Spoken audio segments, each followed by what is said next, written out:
to announce our next big move, biggest move we've ever made for Revival Today. Behind me is a building that will look nothing like it looks right now when we finish. We're on just under 5 acres of property that we've just finished purchasing, which is going to give us the ability to have a state-of-the-art studio. And in that studio, something I've wanted to have for a long time, which is a live studio audience. It's going to be a 500-seat building when we finish with it that'll give us the ability to touch the world with our broadcasts. This facility is going to give me the ability to do what I've really missed, which is having you in the audience to minister to personally. Obviously, you can't beat the reach of digital media. We touch the whole world every day, but we have the ability now with this to lay hands on people, pray for people that are sick, a place where you can bring people that are drug addicted, demonized, and really give them the ministry that you can't get on YouTube and Facebook. I can't wait. And then beyond that, we're going to announce the launch of Revival Today Church. We're going to hold Holy Ghost church services every Sunday morning. I'll be there most Sunday mornings. This isn't going to be like some little side project. We're going to give you and your family a place you can go that's a soul-winning church that values the presence of God, where you can get prayed for and ministered to, where there's not a critical race theory lecture or a mass and social distancing 10 minutes of no talking to anybody in the lobby. None of that. We're going to have a place where you're free and where you're free to experience the presence of God. I'm incredibly excited because I know a lot of you have been asking about different meetings and events that we couldn't have during COVID, and trust me, we tried so hard. So this really frees us up to do everything that we want to do with healing meetings and women's conferences. So I am so looking forward to seeing you and having you be a part of this. So I want to give you a twofold call to action. Number one, if your church turned in to a liberal nightmare in 2020 and you need a place to go, I would be happy to have you at our church. Number two, if you are a partner or a friend of our ministry, Revival Today, this is the biggest move by far we've ever made. By the time we finish remodeling that building, the acquiring of the property, you're looking at a couple of M's. So if you would stand with us now, I'll say thank you ahead of time. Pray and ask the Holy Ghost what He would have you to do. You've been so generous, and I thank you ahead of time for your extreme generosity. I know I speak on behalf of my wife, everybody here at Revival Today when I say we love you very much. And now I can say I look forward to seeing you face to face here at the new home of Revival Today. Hey.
All I do is win, win, win, no matter what.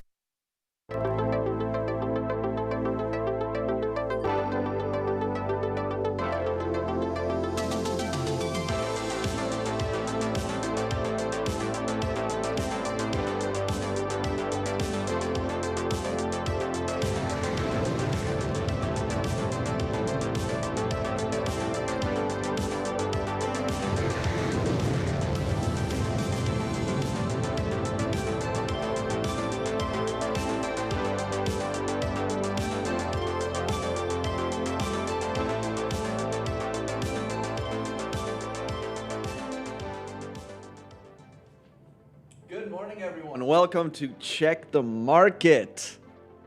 Today, Tuesday. Good morning, Dylan and Shelly, Carol, Germano from South Africa. Christophoris, Linda, Logan from Ruston, Louisiana. Welcome, everybody. Make sure you share the broadcast. We got a good show this morning. Bezos goes to space, and he actually just touched back down. He touched back down? He did. So he's going to be celebrating. Bitcoin drops below 30K, but it could rise to 300K by 2025. Some analysts are saying. Good morning, Pernville from South Africa. Got a lot of South Africa in the house today. Awesome. Deborah, Josiah, Shauna. Good morning. How is everyone doing? Stock Market Samurai, Mark, Andrew. Yesterday was a killer day in the market, but we made it through, and it looks like futures are actually pointing up this morning to a slight rise. So we'll see what happens today. I took my own advice and bought some of the SPXS calls, option calls on them, so I actually almost broke even yesterday, which was pretty good.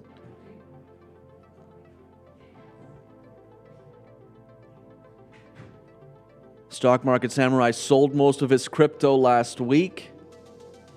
You got to buy the dip. It's going to go back up 300K by 2025.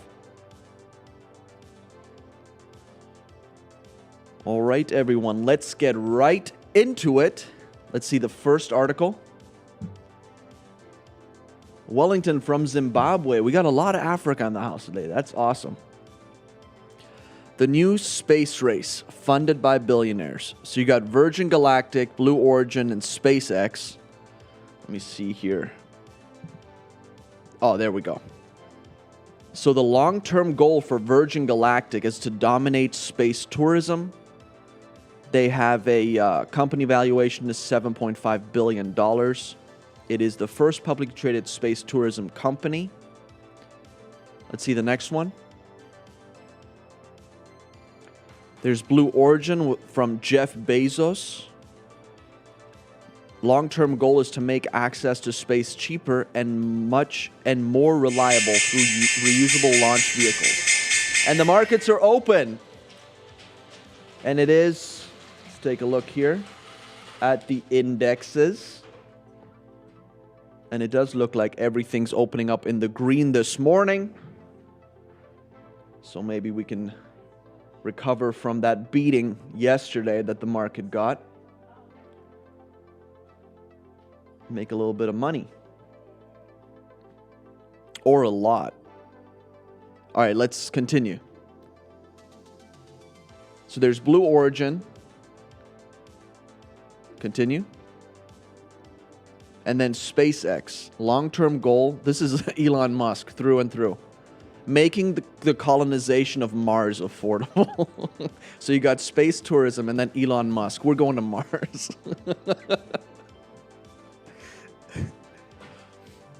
And they're not yet publicly traded. But I think that at some point he's probably going to take SpaceX public. Which I'll definitely buy at that point. All right, next. Pay raises are now higher for workers who didn't go to college. Oxford Economics. How is this possible when everybody my entire life told me that if you don't go to college, you won't be able to make a lot of money? But then I found out the truth after I read a story on a young, I believe he was actually an orphan, Roman Abramovich, the billionaire from Russia. Mm-hmm. I think he grew up as an orphan or like very poor, something like that. And he made it to become a billionaire. And that's when I started questioning. I was like, maybe you don't have to go to college.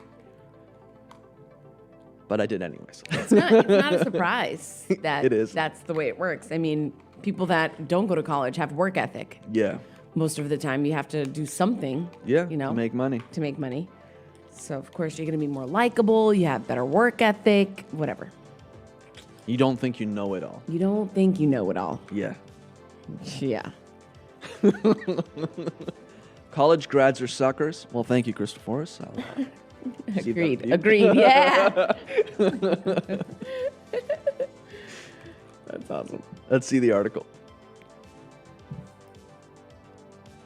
Another sign of a tightening job market, pay raises for workers with just a high school diploma have surpassed those of college graduates by a record margin, according to a recent report by Oxford Economics. Over the last 2 months, they received a median average annual pay raise of 3.7% compared to 3.3% for workers with a bachelor degree. Bob Schwartz, Oxford Economics senior economist, wrote in a recent note to clients, "In this job market, you don't need a degree. You don't need a degree in general, unless it's like for something specific." I mean, you just need to work. That's all. Yeah, just work. But if you, I mean, I can see it for, for some things. Like for my Okay. kids, like management and finance, that's For sure. I mean, the management part of it didn't really help me until I actually started managing people and learned the hard way. it's true. It's very true. But I mean, like outside of like what, medicine, maybe finance, Yeah. just get to work. And there you only need to know the basics of it, but you're not necessarily going to get your foot in the door with any of those organizations if you don't have a finance degree or a math degree or something of the sort that shows that, you can think with numbers and work with numbers and stuff. It's true. As workers in the hospitality industry have resisted returning to their old low-wage jobs, employers are luring workers with raises and bonuses. Average hourly earnings for workers in leisure and hospitality have increased from 16.55 in June of 2019 to 18.23 in June 2021. So we're nearing the $20, and soon everybody's going to be calling for a $20 minimum wage, and then a $25 minimum wage, and then we'll see. I didn't know Shauna didn't graduate. She's not a college grad. Shauna Sturgeon. Take that Yeah. in your face, Patrick. All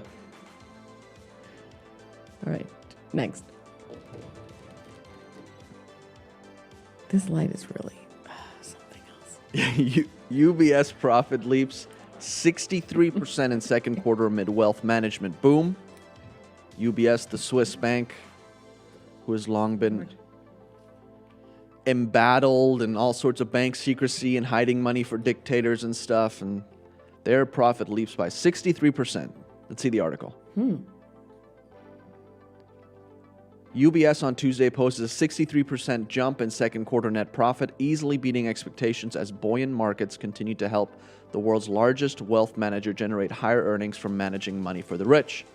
The Swiss bank's net profit of $2.01 billion far outpaced expectations for $1.34 billion in a poll of 20 analysts compiled by the group, as fee income jumped and asset prices rose at its private bank and asset management business. The momentum is on our side.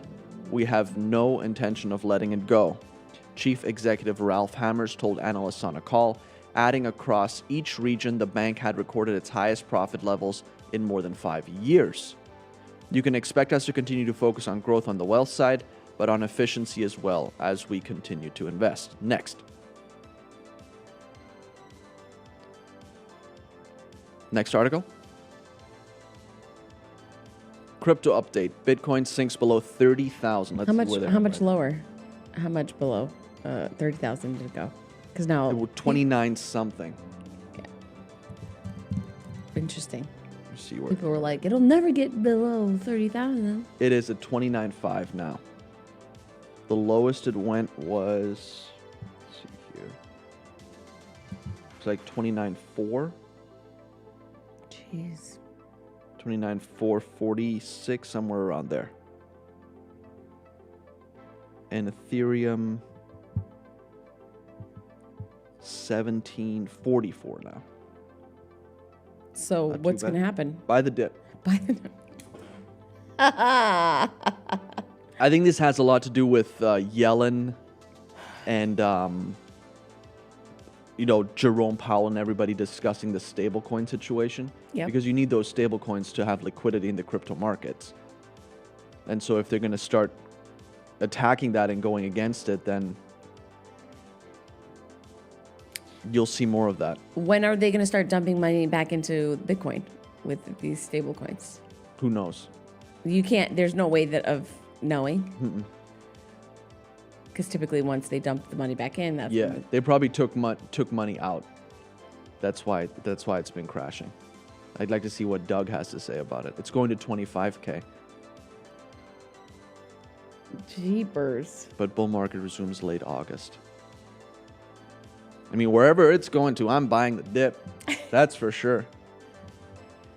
In Singapore, they destroyed 1,000 Bitcoin miners. I saw that. They really do not like cryptocurrency. I don't know why.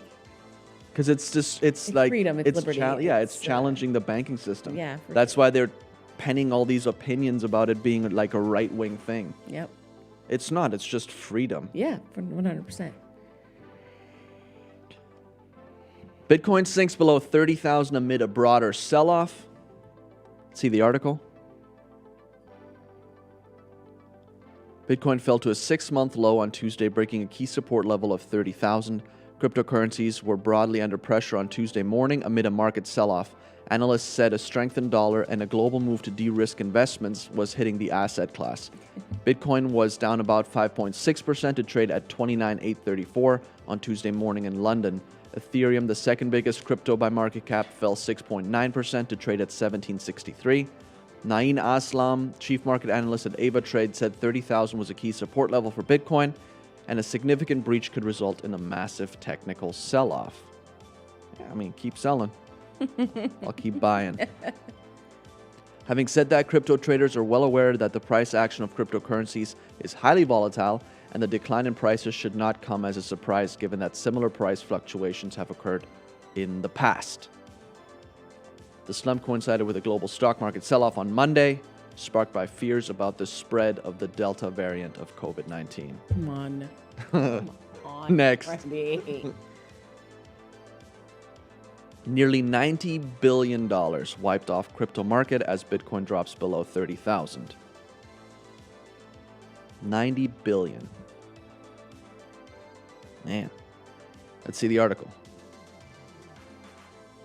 Bitcoin fell below 30,000. About 89 billion was wiped off the entire cryptocurrency market in 24 hours, according to CoinMarketCap data. Continue.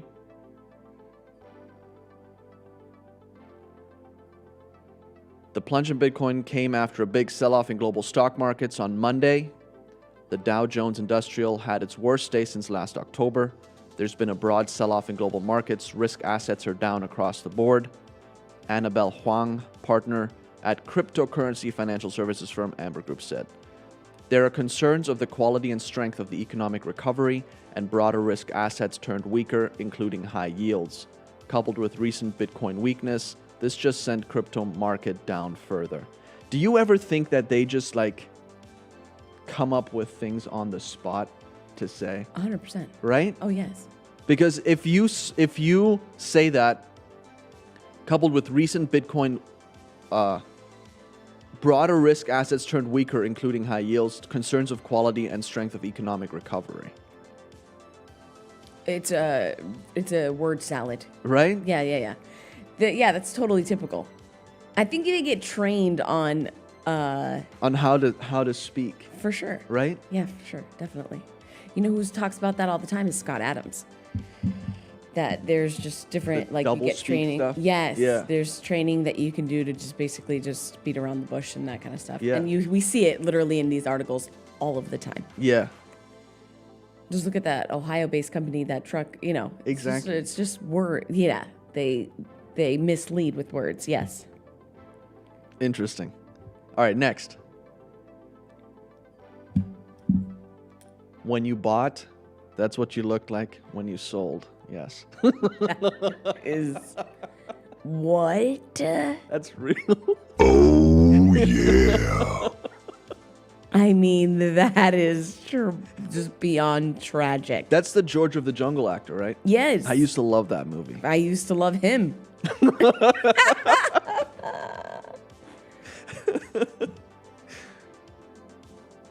Wow. Just don't stress about your portfolio so you don't end up looking like Good that after Lord. a couple months. Don't worry about it. It's going to go back up. Continue.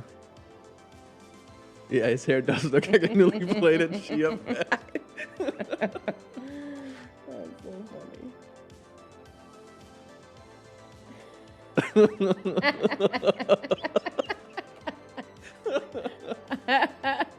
Rotund. That's a great word. Oh, that's great. Okay. Salesforce projects retailers will pay $223 billion extra for goods in the second half. Let's see the article. Retailers in the U.S. will spend $223 billion more in the second half of 21 than in the same period in 2020, according to Salesforce forecast released Tuesday. The amount represents a 62% increase from last year. It's comprised, talk about inflation. It's comprised of an additional $12 billion spent with suppliers, $48 billion more in wage expenses, and an extra $163 billion in logistics costs. What does that even mean? Shipping. $163 billion in shipping. Did I not see the news, or did like half the world's fleet of ships sink or something? Because I don't understand how you can go from one year to the next, and then, I mean, the supply chain, it's incredible what's going on there. Yeah, and why is nobody talking about this? In LA, they've got all these, you know, at the port, they have all these extra precautions and stuff. And so there's a bottleneck there for shipping. There's bottlenecks in China because they keep shutting down different ports because there's outbreaks. It's incredible. Nike just shut down one of their factories in Vietnam Good riddance. because of an outbreak or whatever. I don't care about Nike. Like, just chill at this point. I know, it's kind of crazy. Let's get it going. Yeah. But yeah, $163 billion in extra logistics cost. Retailers will certainly take on some of the burden, and consumers are going to feel it as well. But given the significant increase across the board from manufacturing to logistics to labor, it can't all be passed on to the consumer, he told CNBC. So are we going to see lower earnings? We'll see. But they need to get this figured out, and they need to get it figured out fast. No kidding. Because this is not the can't keep going on like this. $163 billion extra in logistics. 62% increase from last year. I mean, that's I think business suicide. I think Kofi was telling me that the cost of shipping a container to Ghana has doubled. And shipping vehicles and stuff like that. Ay, Crazy. Next. not good. Jeff Bezos on critics of billionaires going to space. They're mostly right. I thought this was hilarious. Yeah. Let's read the article. Jeff Bezos has heard the complaints about billionaires like himself funneling their money into private rocket companies instead of donating to causes on Earth, and he doesn't disagree. It's his money. Let him do with it what he wants to. Continue. Who the is that guy? In an interview with CNN ahead of his planned Tuesday morning space voyage, of course it was, Did you watch it? in a rocket built, no. You didn't? Not even a single clip? No. Richard Branson's more interesting. It's like, You didn't isolate any that would be clips like for watching today? me go to space. So you didn't watch it? No, I We've been didn't. talking about it for over a month. Yeah, no, I didn't watch it. And you don't even have a clip of it? No, it was just ending as we started the show. He just landed. Boys, can you isolate some clips, please? I don't think did they have cameras in the capsule or no? What? It's probably all. I don't believe yeah, that. It's probably all going to be released. I see. Like in some type Yeah. of special? Yeah.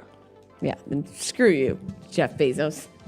It's way more entertaining to watch like Richard Branson, or if Elon Musk went up there, it would be entertaining.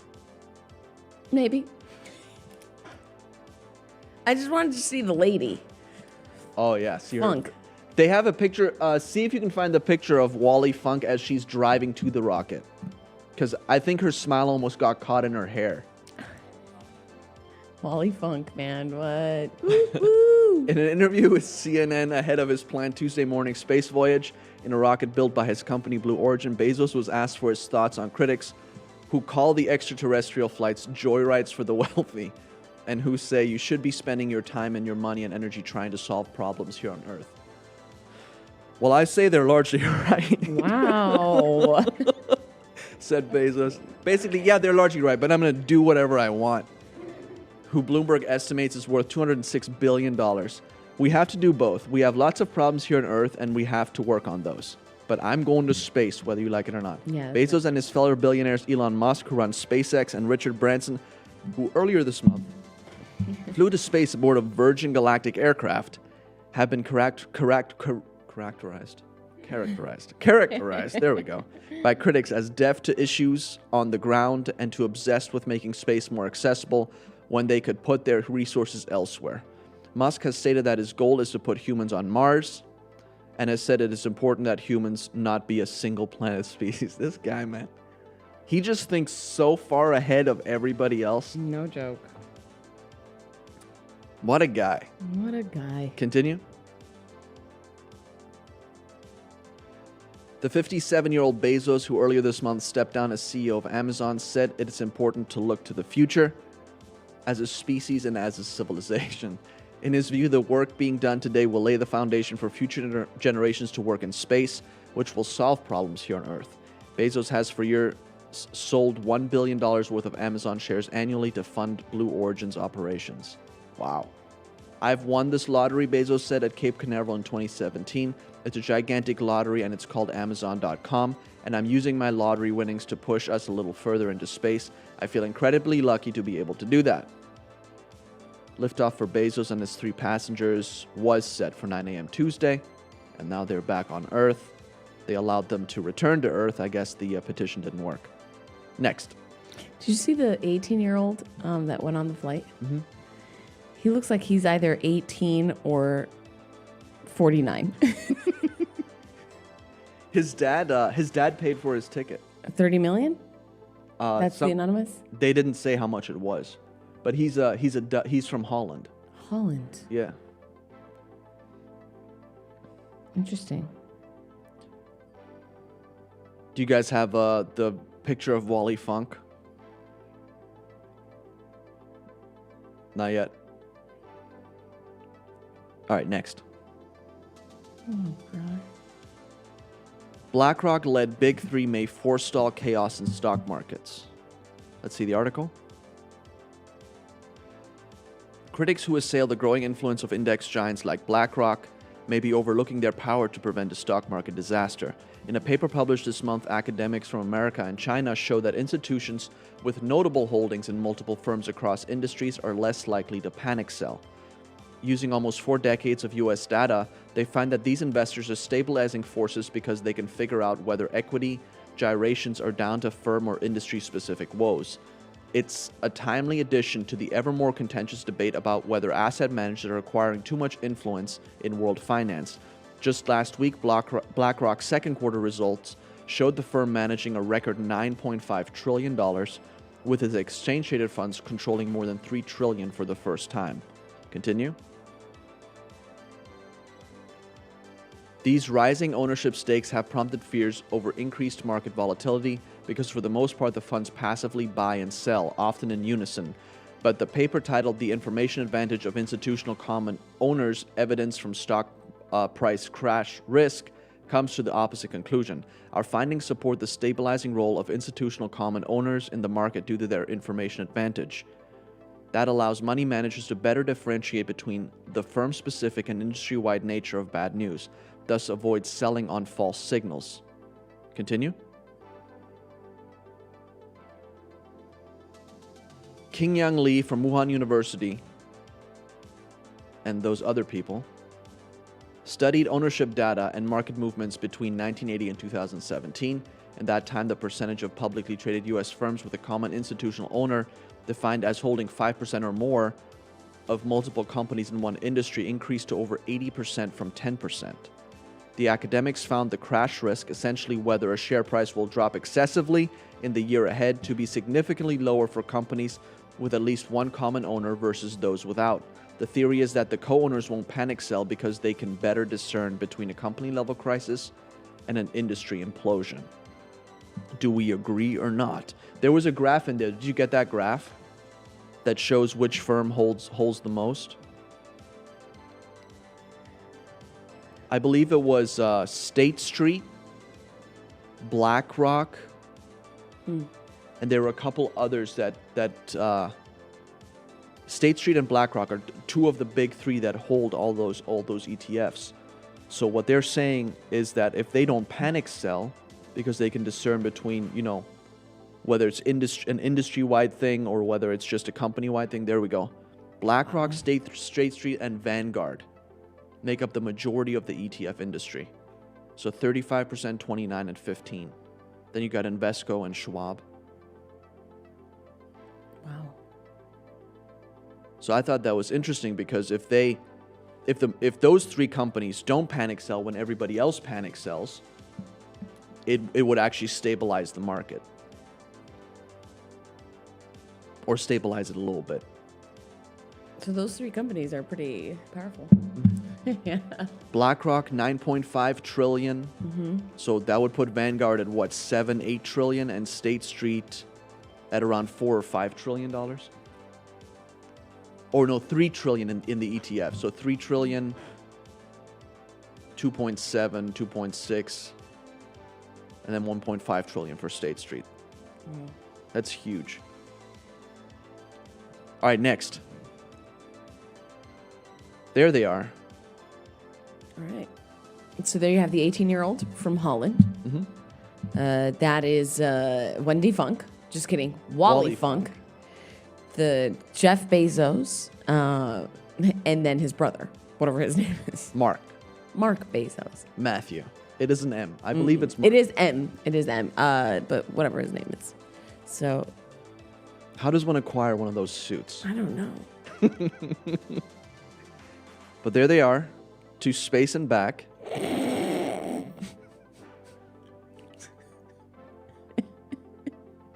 we have audio? Jeez. Help us, Lord.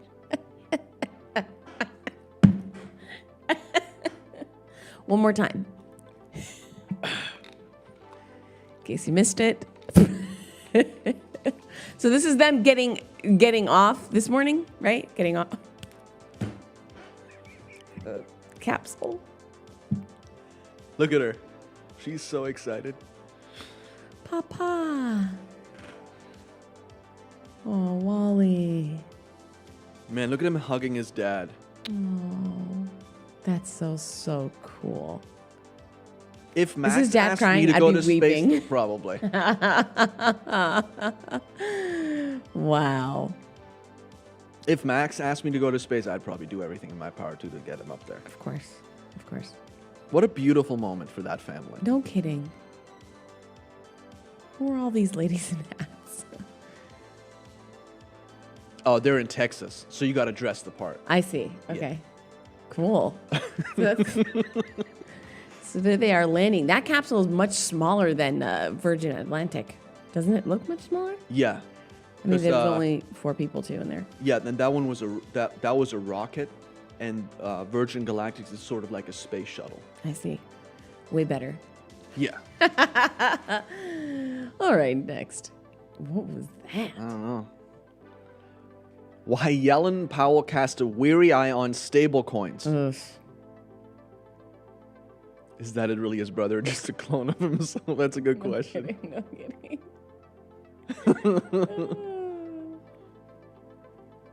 So Yellen Powell cast a wary eye on stablecoins. Let's see the article.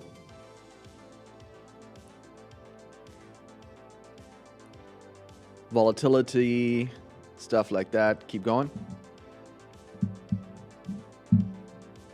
What are stablecoins? Digital assets, sometimes referred to as coins, sometimes as tokens, that are designed to keep their value, that is, to experience only the kind of volatility seen in traditional currencies, which have price swings that are generally far smaller than those of Bitcoin. The most popular stablecoin, Tether, for instance, always trades at about $1.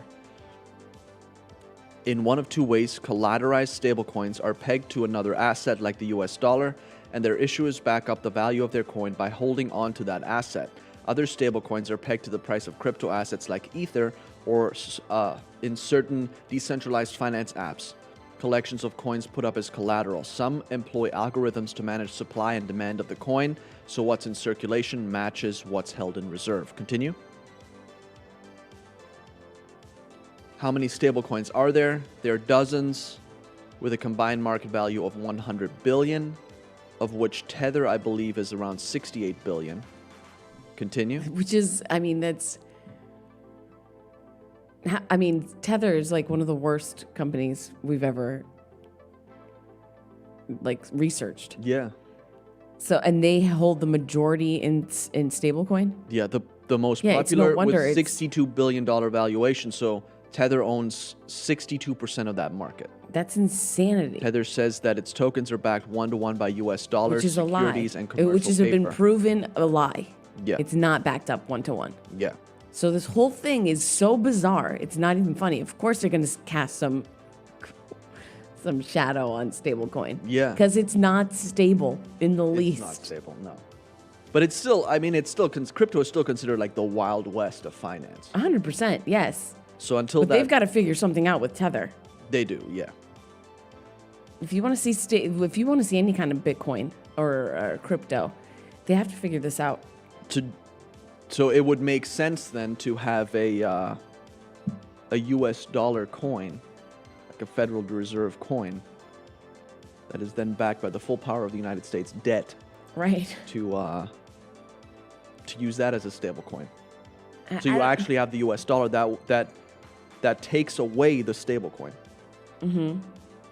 But then it gets into the Fed's hands, Yes. which everybody just wants to decentralize or Yes. whatever. So it's just So that's the whole reason anybody's even into crypto. yes. So it's just, you have to think, does the reward outweigh or does the risk outweigh the reward? At this point, no. Yeah. 100%. Yeah. Because you're headed into a globalist agenda. So this is the one beacon of hope to snap away from that. Yeah. I don't know. Or is it? Or You is know? it? Or is it? Or is it just basically flowing into the direction of one world currency? I don't know. We'll see. We'll keep you all updated. Yeah. But Tether is garbage. Yeah, what was that? It says right there, Attorney General Letitia James. And there's no charged- way that you can find out when Tether's going to dump money back in to Bitcoin. I'm not. There's got to be a way. Yeah, I know. Doug knows how to do it. But I guess by the time you find out, it's already too late. Yeah. The stock goes way up. If the US dollar is not stable, then no coin is stable. I kind of agree with that. The US dollar is the major world currency.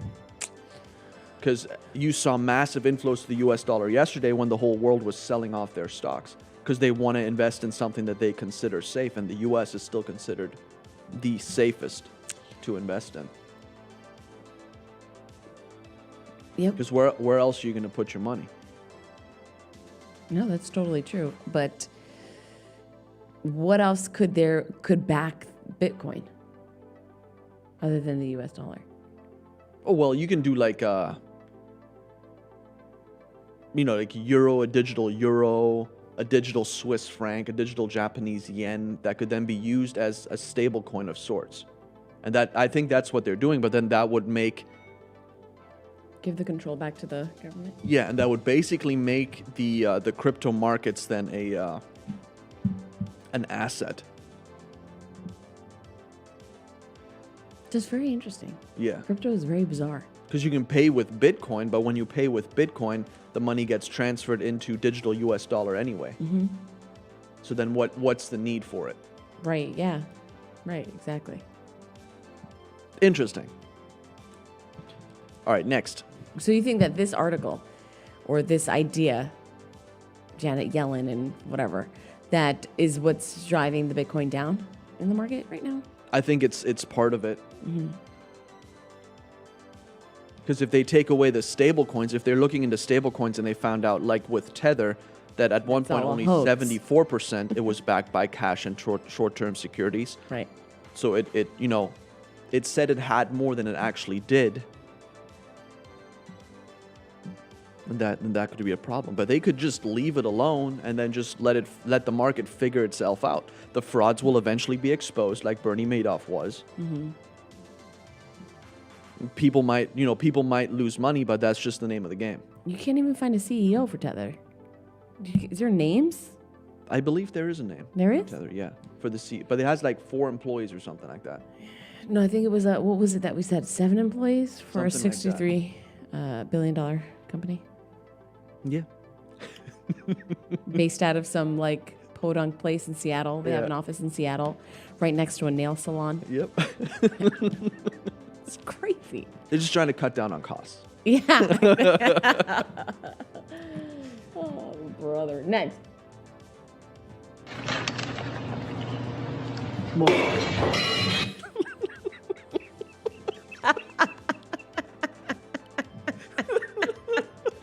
Who got that? You?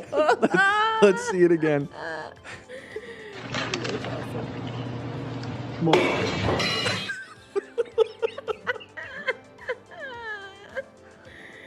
That is awesome. That is awesome. And next. That was me yesterday. Biden insists massive government spending will tamp down inflation. Man, I'm glad he's on it. White House doing everything we can to combat inflation. Are you? Let's see the article.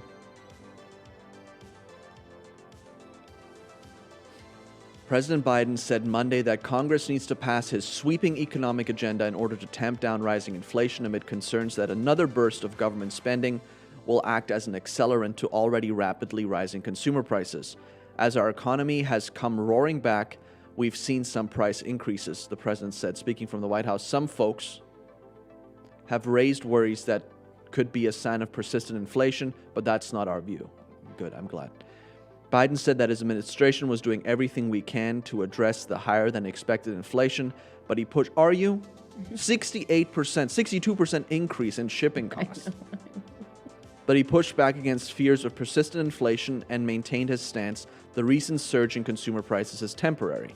Continue. Look, we brought this economy back from the brink. There are going to be ups and downs, he said. Reality is you can't flip the global economy light back on and not expect this to happen. It's not a light switch. What do these people don't understand? You can't just flip economies on and off. As demand returns, there's going to be global supply chain challenges. The government reported last week that prices for goods and services jumped by the most in 13 years, fueling concerns that a rapidly rebounding economy could lead to runaway growth. The Labor Department said its monthly report that consumer prices rose 0.9% in May and 5.4% over the past year. Excluding volatile oil and gas prices, so-called core inflation jumped 4.5% over the past year, the largest increase since November 1991. Republicans have latched onto the inflation issue, blaming the $1.9 trillion stimulus bill the Democrats passed without any GOP votes in March for the price spike and attacking Biden for moving forward with another $4 trillion in new spending. Continue. Biden's comments come as Democrats begin to make headway on their two-pronged economic plans, a bipartisan infrastructure bill that includes more than $500 billion in new spending and a $3.5 trillion spending plan that would dramatically expand the government-funded safety net. And that's not going to lead to inflation. Senate Majority Leader Chuck Schumer set a Wednesday deadline for a procedural vote to begin debate on the bipartisan infrastructure bill as Democrats simultaneously work out the details of a separate bill that would invest trillions in childcare, education, and support for families. Biden claimed the government investments would curtail rising inflation rather than inflame it. We'll see. Continue. If we make prudent multi-year investments in better roads, bridges... Yeah, but that's not what your thing is about. Multi-year investments in better roads, bridges, transit systems, and high-speed internet, a modern, resilient electric grid. Here's what will happen. It breaks up the bottlenecks in our economy. Yes. So put the $3.5 trillion into roads, bridges, and transit systems and not other stuff. Yeah. These steps will enhance our productivity, rising wages without raising prices. How do you raise wages without raising prices? The money just comes out of thin air. Right. That won't increase inflation. It'll take pressure off of inflation. The pickup in consumer prices has coincided. So freaking clueless. Yeah, where did these people go to college? And yeah, no, 100%. Why did they go to college? 100%. And then the idea that all these companies that have to eat the price of shipping and stuff aren't going to raise their taxes is total garbage. They're definitely gonna raise it, and they're gonna give it on to the consumer at that point. 100%. And then prices for the consumer are gonna go up. That's how it's been for thousands of years. Of course. And it's not gonna stop. They're not now. doing this out of the goodness of their heart. Well, No. let me just cover the cost of shipping. Yeah. Of course, it'll never happen. At least somebody who's smart wouldn't do that, because it's suicide for any business. Yeah. I don't understand why they keep saying this. Raising wages without raising prices. Raising minimum wage without raising prices. It's stupid. The heck? We're gonna be seeing a $5 menu at McDonald's instead of a $1 menu. No, you'll start seeing robots. Well, that too. Yeah. So stupid. That's Like, how they're gonna the raise wages without raising prices. Is they're just gonna put in 100%. machines. Yeah. They'll raise it for the manager and then whatever. And then there's going to be machines making your sandwiches. Yeah. The pickup in consumer prices has coincided with the economy's stronger than expected recovery from the pandemic as Americans, flush with stimulus cash, eagerly start spending So again, stupid. splurging on Stimulus. everything Where from the- Where did vacations. the stimulus money And I don't come from? understand You how they friggin' moron. they can't see this happening, because every time that somebody gets released from like captivity with the Taliban or whatever, and they come back to the U.S., what's the first thing they do? They do whatever they were dreaming about when they were locked up or locked down. Whatever that may be. Exactly. Go get a burger, go get a McDonald's, go just spend. Yeah, of course. So they should have seen this coming.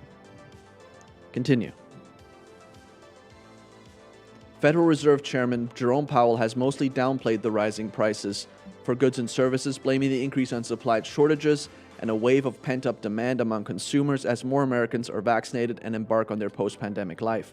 Though he said inflation could turn out to be higher and more persistent than we expect, Powell has maintained that it's likely transitory. The concern among investors is that rising inflation could force the Fed to pump the brakes earlier than expected and start pulling back the massive monetary support it's providing for the economy. But Powell, testifying before Congress last week, said the economy is a ways away from where it needs to be in order for the U.S. central bank to begin unwinding. Let me guess, 2024, November is when they're going to start doing other things. Yeah. Central bank to begin unwinding some of the ultra-easy monetary policies put in place during the pandemic. We'll see. Let's go over the Top three. top three. Yes. Low risk CAT, C-A-T, Caterpillar Inc. Yes. Caterpillar is the world's largest producer of earth-moving equipment, as well as a major manufacturer of mining and construction equipment, electric power generators, and petroleum natural gas engines. Like many other companies, it saw revenues drop in 2020, but it's still a great company. Sure is. Currently has a 2.19% dividend yield, which is great for the price that the company is trading at, around $200 a share. It has solid earnings beat for quarter one of 21 and is seeing revenue growth this year. Company is still a little pricey, but if the market continues to go up, this stock will continue to rise. A staple of manufacturing in many portfolios. Company is fairly highly leveraged, but should have no problems repaying its debt. Major risks include cyclical nature of manufacturing and mining, but the company is large enough to be able to weather most downturns with fair ease. Medium, ExxonMobil, the world's largest publicly traded oil and gas company. Proceed with caution on this one, though. Since it's been in the press a lot lately, ExxonMobil used to be a staple for everyone's portfolio. The aspect of this stock that I like is currently offers a 6.29% dividend yield. They just got a new CFO and are restructuring the organization. ExxonMobil got some green activist investors on its board and is looking like they may try and push the organization into restructuring to become a green energy company. However, many people are skeptical of what they might actually be able to achieve. Fundamentals aren't that great, but compared to many energy companies, it would be considered a discount right now. It would have difficulties repaying its debts if the company's income continues to fall. I'm going to wait a little longer, but I added it to my watch list. And I think this might be a good buy in the future because it's still one of the largest oil and gas companies in the world. Though I believe the only larger one than this one is Saudi Aramco, which is the Saudi oil company that owns basically all the oil. The high, we've had this one before, is Sunrun. It's engaged in the design, development, installation, sale, and ownership and maintenance of residential solar system. Analysts have put it in the $90 range, which is still in. It's currently trading off its 52 weeks high at $100 a share. It's still, I believe, around $48 a share. I'm going to wait a little longer to get in. Hopefully, I'll get it a little bit cheaper. But if it doesn't go down soon, I'm going to get into this one. But research it. Sunrun. I believe it's one of the best solar companies, publicly traded solar companies that you can get into right now. Fantastic. And then there was one about yesterday, Stag Industrials, a real estate investment trust focused on acquisition and operation of single-tenant industrial properties. More than 86% of their tenants have revenue of more than $100 million, and 61% of customers more than $1 billion. Amazon is their largest tenant, making up 4% of their revenue. They have 5 professionals monitoring companies that they are renting to make sure they can continue to meet their obligations. I like this company. They have solid revenue growth the past couple of years and continue to acquire assets. Stag is considered value compared to its peers, and I added this one to my watches as well. 3.71% dividend yield. So thank you to whoever told me about Stag yesterday. I'm going to keep my eye on that one. I think it's looking good. The ticker for Sunrun is RUN, R-U-N. And then XOM for ExxonMobil, and CAT for Caterpillar. Well, there you have it, ladies and gents. That's it for the show today. Hope you enjoyed it. If you have not yet become a partner with Revival Today, now's your chance. Next up at 11 a.m. is going to be the Spiritual Emphasis Week with Evangelist Jonathan Shuttlesworth. Yesterday was straight fire, so you don't want to miss it. We are also going to be having Miss Maddie Ortiz live at 4 p.m. And of course, we end the night, every night, with Check the News. And Jonathan's going to be your host for the rest of the week. So pretty excited about that. So if you have not, we're making big moves, starting a church at the end of the year. Partner with us today. Get this amazing mug. Look how beautiful it is. Wow. Wow, just stunning. Just stunning mug. Huh? Look at that. You have excellent cuticles, Patrick. Do you push them back? I do. You do? Yes. Why? I don't understand. Abel literally has cuticles that look like leather. I've tried to push them back, but he refuses. Yeah. No, he doesn't do anything because literally they're like that thick. It's awful. Anyways, partner with us. If you're watching on Facebook, it's #donate. Text RT to 50155. Cash App is $RT Venmo RT Give. PayPal is revivaltoday.com/PayPal. And of course, if you're donating with cryptocurrency, scan the code or go to revivaltoday.com/give. If you want to mail in a check, you can absolutely do so at Revival Today, P.O. Box 7, Prosperity, PA 15329. Please don't forget to claim your offer at revivaltoday.com/offer so that you can be mailed a mug. Unless, of course, your name is Kofi, in which we'll try to get as many $50 as possible from you. And then eventually we'll give you a couple of mugs. So there you have it, ladies and gents. If you have any questions, 412-446-2332.